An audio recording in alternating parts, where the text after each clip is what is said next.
Je me tourne à présent vers vous, Caroline Yadan. On sait que l'initiative a été lancée par le président français Emmanuel Macron, qui lui va reconnaître un État palestinien demain. Les trois pays qu'on vient de citer, le Canada, l'Australie et le Royaume-Uni, ne posent pas de conditions à cette reconnaissance d'un État palestinien. Votre réaction ? Oui, écoutez, c'est bien tout le problème parce que ce processus, lorsqu'il a été engagé au départ, l'idée même de la reconnaissance d'un État de Palestine était conditionné, on le sait, à des conditions très très strictes, qui étaient la libération des otages, qui était la démilitarisation du Hamas, qui était la réforme en profondeur de l'autorité palestinienne et qui était aussi last but not least, la reconnaissance d'Israël par ses voisins arabes, qui continuent d'ailleurs de ne pas prononcer pour certains le nom d'Israël, mais simplement d'entité sioniste. Et on abandonne ces conditions et on transforme en quelque sorte ces conditions en objectifs. Alors l'intention de tous ces chefs d'État, sans doute, ce sont des intentions de paix. Le problème, c'est la mise en œuvre. Comment fait-on pour que ces objectifs soient réellement mis en œuvre ? Quels pourrait être, puisqu'on continue à parler d'absence de reconnaissance du Hamas, de mise de côté du Hamas. Mais comment fait-on très concrètement pour démilitariser le Hamas et pour que le Hamas ne puisse jouer aucun rôle dans l'avenir? Donc ça, c'est la première des choses. Comment fait-on pour libérer les otages ? Comment fait-on pour accentuer la pression d'une libération des otages ? Et moi, je veux bien qu'on vienne dire sur des déclarations comme l'ont fait les dirigeants britanniques que vous venez de citer, et qu'on vienne dire non, ça n'est pas une récompense au Hamas. Mais enfin, on est encore dans le temps de la guerre, on est encore dans ce temps de la suite du 7 octobre, et on vient faire du pire massacre antisémite de notre siècle le mythe fondateur d'un État qui est donc l'État palestinien.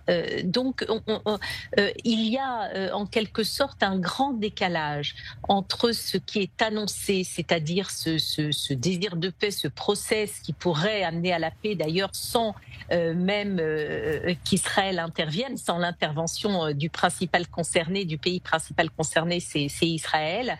Et donc, on vient engager un processus de paix, mais en même temps, on ne sait pas comment on va le mettre en œuvre. Et à mon avis, c'est là toute la difficulté. Il est évident que on a vu dans le passé, par exemple, si on dit on va faire intervenir l'ONU, on a vu dans le passé ce qu'étaient les soldats de la FINUL qui ont laissé le Hezbollah pendant des années construire des tunnels. On sait aussi que le statut de réfugié continuera à poser problème, et si on reconnaît, ça aussi c'est une question, si on reconnaît demain un État palestinien, quid du statut de réfugié qui n'aura plus de raison d'être, qui continue à être transmis de génération en génération, tout ça dans un climat extrêmement anxiogène pour les Juifs France, les Juifs de France, mais aussi évidemment les Juifs dans le monde et en Europe et dans le monde. Justement, Caroline Yadan, certains estiment que cette reconnaissance d'un État palestinien, qui pour l'instant n'est pas encore le cas pour la France, mais c'est déjà le cas pour le Canada, la Grande-Bretagne et l'Australie, ne donne un feu vert finalement aux antisémites pour passer à l'acte, pour ceux qui ne sont pas encore passés à l'acte, notamment en France. C'est une inquiétude que vous partagez aussi ? Oui, bien évidemment, on ne peut pas faire abstraction de ce climat-là d'antisémitisme. On ne peut pas faire abstraction de ce climat de haine des Juifs qui déferle sur l'Europe, sur le monde depuis le 7 octobre.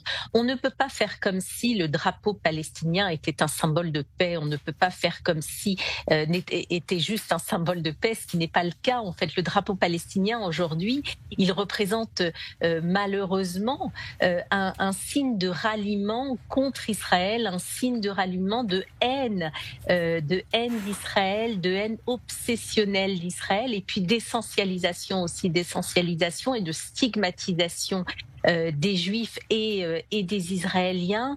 Le passeport a remplacé en quelque sorte l'identité même des personnes. Aujourd'hui, on lève des étendards étrangers au nom de la paix et on fabrique en fait de la haine locale par ricochet.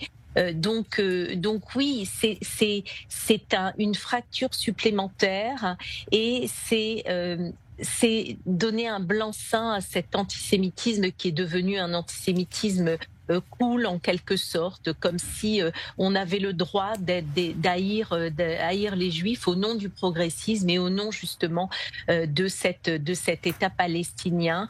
Ça va à l'encontre de l'universalisme républicain et puis de ce principe même d'absence de discrimination que nous devrions tous avoir attaché au corps. Donc c'est une déstabilisation, à mon sens, une déstabilisation de la République, et faire abstraction de ça, c'est faire abstraction de la réalité, et je pense que c'est assez inquiétant. Alors vous restez avec nous, Caroline Yadan. Je voudrais faire réagir Daniel Haïk. Daniel, pourquoi ces trois pays, le Canada, l'Australie et la Grande-Bretagne, n'ont pas attendu demain, comme c'était prévu, avec la déclaration d'Emmanuel Macron, puisqu'il était normalement censé être le premier à le faire? C'est assez intéressant, effectivement, pourquoi les trois pays ont devancé Emmanuel Macron de plus de 24 heures. Alors, selon certaines sources, apparemment, ces trois pays ont tenu compte de leur communauté juive respective pour ne pas donc faire cette annonce dans le cadre, au même moment où se déroulerait l'entrée de la nouvelle année hébraïque. C'est une manière pour ces responsables politiques de tenir compte de leur communauté, ce que apparemment Emmanuel Macron ne va pas faire. Mais derrière cela, il y a certainement, on va dire, une manière de se dissocier du président français et de laisser le président français d'abord dans le cadre de l'ONU, de se dissocier quelque part du cadre de l'ONU, de l'Assemblée générale des Nations Unies, où il y a, on va dire, une majorité automatique contre l'État d'Israël.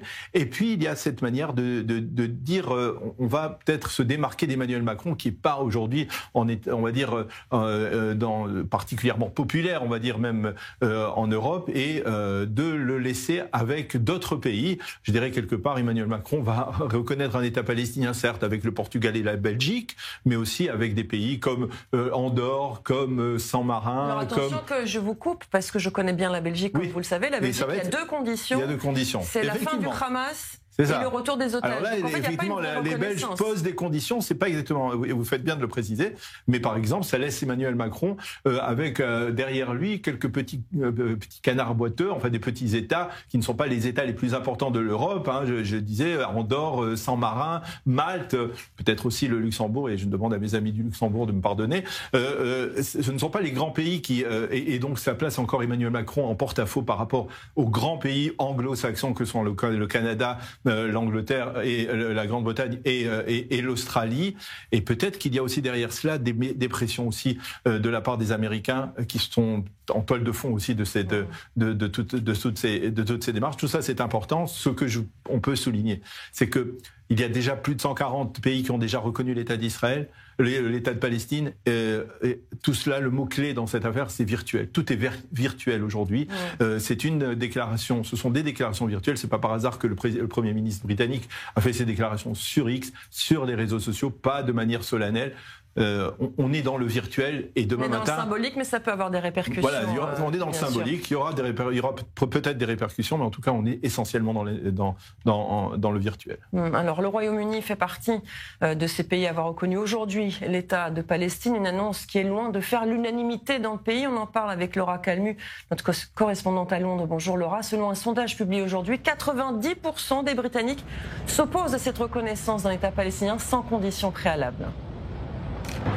Oui, Keir Starmer qui défend ce geste comme un droit inaliénable des Palestiniens et une responsabilité morale pour la communauté internationale. Mais il se heurte à une opinion publique qui est en partie opposée à ce choix. Selon un sondage de JL Partner qui a été publié ce matin dans le Télégraphe, seuls 13% des Britanniques soutiennent la reconnaissance de la Palestine sans condition. Et chez les électeurs travaillistes, ils ne sont que 11% à vouloir reconnaître un État palestinien sans condition. Il y a aussi un autre chiffre, 51% qui s'opposent à toute reconnaissance tant que le Hamas contrôle Gaza et que les otages n'ont pas été libérés. Et puis enfin, un dernier chiffre, 40% estiment qu'il faudrait au minimum un cessez-le-feu et la libération des otages avant de reconnaître un État palestinien. Alors ce matin, sur la chaîne Sky News, le ministre des Affaires étrangères David Lammy a insisté que la seule perspective de paix dans la région restait justement une solution à deux États et que cette reconnaissance visait précisément à maintenir cette option en vie.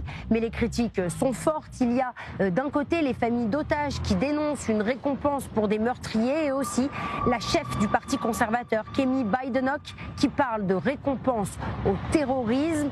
Et puis, il y a aussi Donald Trump, le président américain, qui était jeudi dernier au Royaume-Uni, à Chequers, à la résidence de campagne du Premier ministre britannique. Et il a également expliqué qu'il était en désaccord sur ce point précis avec le Premier ministre britannique, qui n'est pourtant pas isolé, car il a 130 de ses députés travaillistes qui soutiennent cette décision. Merci Laura Calmu. Je retourne vers vous, Caroline Yadan. On le voit, ce sondage en Grande-Bretagne, au Royaume-Uni, 90% des Britanniques qui s'opposent donc à la reconnaissance, bon, c'est trop tard pour leur part, d'un État palestinien pour 90% d'entre eux sans condition. En France, un sondage similaire a été mené vendredi et là, 71% des personnes sondées s'opposent à cette reconnaissance d'un État palestinien sans condition préalable. Est-ce qu'on peut dire pour autant que c'est trop tard, que le président Emmanuel Macron va aller jusqu'au bout ? Écoutez, il faudrait lui demander, mais je pense qu'il va aller jusqu'au bout. Je pense qu'il est, il est sûr de ce qu'il doit faire, de la justesse en fait de sa position.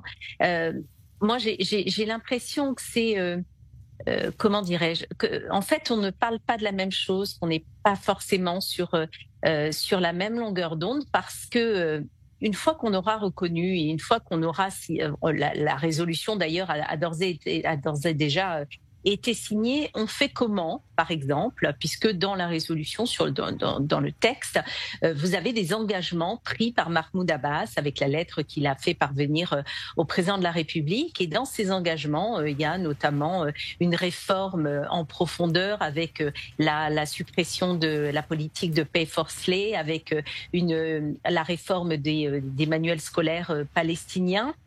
Si demain, ça n'est pas mis en œuvre, voilà, je pose une question toute simple. Si demain, eh bien, l'autorité palestinienne, dont on sait quand même avec les accords de Pékin de juillet 2024 qu'ils ont signé la réconciliation avec le Hamas, et on sait qu'elles peuvent être aussi, on a retrouvé récemment une base de lancement ou des roquettes en Cisjordanie. Donc demain, si Mahmoud Abbas ne fait pas ce qu'il faut, c'est-à-dire qu'on se rend compte qu'il n'y a absolument rien en termes de réforme dans l'éducation à la haine des enfants palestiniens, on fait quoi? Est-ce qu'il y a des mesures coercitives qui sont prévues? Le problème, c'est que on signe et on négocie après. Et c'est évidemment ce qui dérange tout esprit logiquement constitué. C'est ce qui dérange, à mon avis, la grande majorité, vous voyez, les Britanniques, les Français, parce qu'on sait ce qu'il y a derrière et on sait que tout ça découle, en fait. C'est la continuité du 7 octobre, alors même qu'on est encore sur le temps du 7 octobre. Donc voilà, qu'est-ce qu'on fait des promesses qui ne seront pas tenues? Qu'est-ce qu'on fait demain? J'en ai parlé tout à l'heure du statut des réfugiés. Qu'est-ce qu'on fait de l'UNRWA? Qu'est-ce qu'on fait de l'UNRWA qui est phagocyté, on le sait aussi, par le Hamas? Est-ce qu'on entame ces réformes en profondeur? Et qui va surveiller, qui va être à la manœuvre, évidemment. Tout ça, on ne le sait pas. Ce qu'on sait, c'est en tout cas ce qui nous reste, c'est un sentiment de malaise extrême. D'abord à cause du climat dans lequel cette décision est prise, et ensuite évidemment parce que ça vient dire en quelque sorte au Hamas, je vous ai compris. Merci beaucoup Caroline Yadan d'avoir répondu à nos questions sur i24 News. Merci beaucoup. Merci.